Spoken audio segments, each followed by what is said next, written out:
It's just a quick general message, basically. I'm serious for a minute. Um, what I was saying earlier, I'm going to elaborate slightly, if I can remember what it was. Shit, got it right in front of me. Checking out my own shit and shit. I'm watching it right now. Don't let watch it right now. Yeah, saying about how hard it is on young people having to like just stop partying.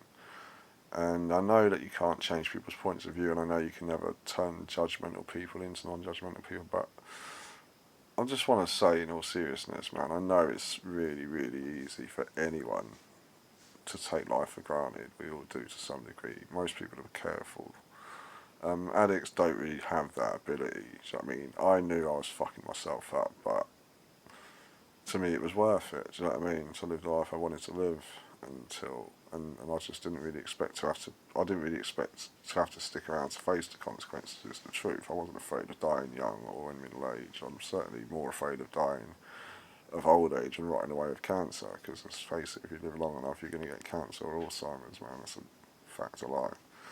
And that always trumped for me looking after myself. Fuck it, could be dead tomorrow, mate. That's something you're born with, man. A lot of people it's brought on by trauma and shit, but I don't know really. But my point is, try not to be too miserable, ladies and gents, because it could be fucking worse, mate. Do you know what I mean?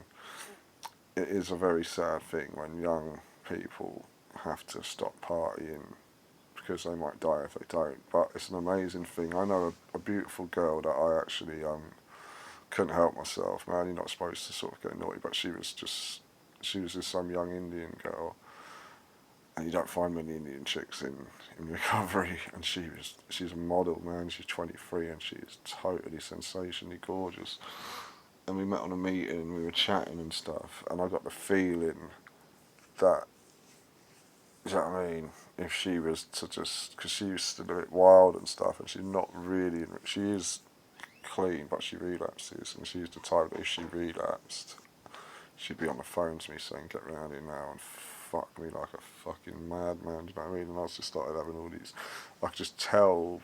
Maybe it was just my wishful thinking, like, but I could feel something going on, man. And I was like, this bloke's well out of my league, mate. But I would never take advantage of.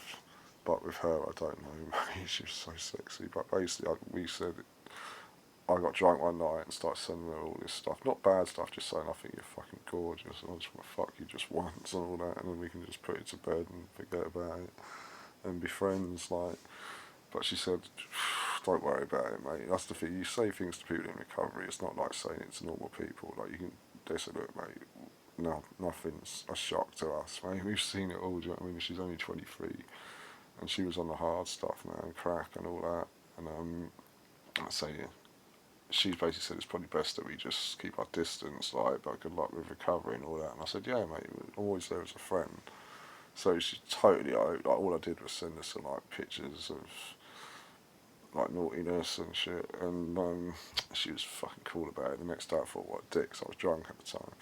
Anyway, that wasn't the reason I did this video. The reason I did it was just to try and remind young people when you're out having a good time that some people in their 20s, it's, you might not understand this, but it's a well-known saying, but it really is an allergy of the body, and more importantly, it is an obsession of the mind, man. It's a true illness with more power than Mike Tyson in both hands, mate.